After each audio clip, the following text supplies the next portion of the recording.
Naitwa Abduli Juma Mluya, ni mgombea wa rais wa chama cha Democratic Party DP, ambayo kikalenda leo nilikuwa na mkutano wangu hapa kwenye kata ya Mongoro. Kimsingi nimemaliza ziara yangu ya mkoa wa Kigoma jana na nimeingia hapa usiku, ziara ambayo ilikuwa na mafanikio makubwa sana. Lakini nikiwa niko njiani nikapokea simu kutoka kwa waandishi mbalimbali, lakini wanachama na wapenzi wa chama chetu, wakinieleza juu ya sintofahamu iliyotokana na makamu mwenyekiti wetu wa upande wa Zanzibar, Mheshimiwa Peter Agathon Magwila. Taarifa ile ilinistua na kwa kweli haijaniweka kwenye afya nzuri, ikanipa pressure kwa sababu huu ni wakati wa uchaguzi na tumekuwa tunapambana sana kutafuta kura, lakini pia na kuuza sera zetu kwa wananchi. Nitanukuu kidogo press conference aliyofanya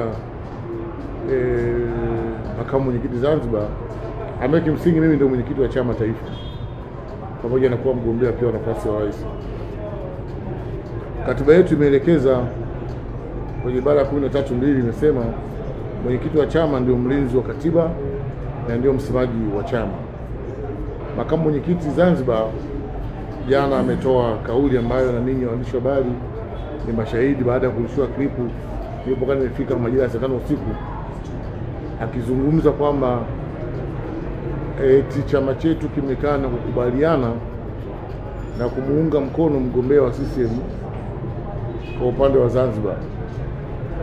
Kimsingi kama mwenyekiti, toka nilipoanza ziara yangu Dar es Salaam kwenda kanda ya Nyanda za Juu Kusini na hatimaye kwenda Kigoma, hakuna kikao chochote kikatiba ambacho kimekukaa na kutafakari ama kutoa matamko mazito kiasi hicho. Kwa hivyo kauli hii ni ya kwake na sio ya chama, na pamoja na kukanusha, lakini pia kama mgombea imeniathiri kiafya, sababu imeniletea msukumo wa moyo, umepelekea hata kushindwa kufanya mkutano yangu ambayo nilikuwa nimeiandaa, ukiwemo huu wa Kahama. Kimsingi nimeuahirisha. Nimefanya mjadala na maafisa wangu muda mrefu sana toka asubuhi. Ananiambia mheshimiwa kafanye, lakini afya na dhamira yangu haiko sawa sawa, kwa sababu imekuja kunitoa kwenye reli kwa kweli, kwa sababu sisi tunauza sera ambazo wanunuzi ni wananchi, na huku kote nilikopita, na nyinyi mna waandishi wenzenu au kule waweza kuwa mashahidi, na taarifa za baadhi mnaona nimeunga mkono kiasi kikubwa sana. Lakini taarifa hii imekuja kuniathiri kwa kiasi kikubwa, hata ikapelekea kuahirisha mikutano yangu hii miwili, ikiwemo hata wa Shinyanga ambao nilikuwa nifanye kesho Shinyanga mjini. Nadhani naweza kuahirisha nipate muda wa kupumzika ili afya yangu itengemae na kisha niendelee na majukumu mengine. Lakini pia kwa pamoja na kesi yangu hii na kukanusha hayo ambayo yamezungumzwa jana na makamu mwenyekiti, lakini kwa mujibu wa katiba yetu, mamlaka niliyopewa mwenyekiti, nimemwagiza katibu mkuu ambaye yuko Dar es Salaam leo amwandikie barua ya kumsimamisha nafasi ya makamu mwenyekiti Mheshimiwa Peter Agathon Magwila, pamoja na hao watakaowataja kama ifuatavyo. Jana kwenye press alikuwa na Mheshimiwa Mkude John Dijema, Salma Mateo Petro, Juma Ramadhani Kidawa, Mariamu Brashi Maseka, Makame Omar Makame na Leonard Damian Mkongo. Hawa tumewasimamisha kwa mujibu wa katiba yetu na watapelekwa kwenye kamati ya maadili, kisha shauri lao litakwenda kwenye mkutano mkuu kwa ajili ya kwenda kujitetea ili watendewe haki. Na kule kuna adhabu mbalimbali: onyo kali ama karipio kali, kusimamishwa, kuvuliwa uongozi au hata kufutwa wanachama kwenye mkutano mkuu kwa mamlaka ambayo imemchagua.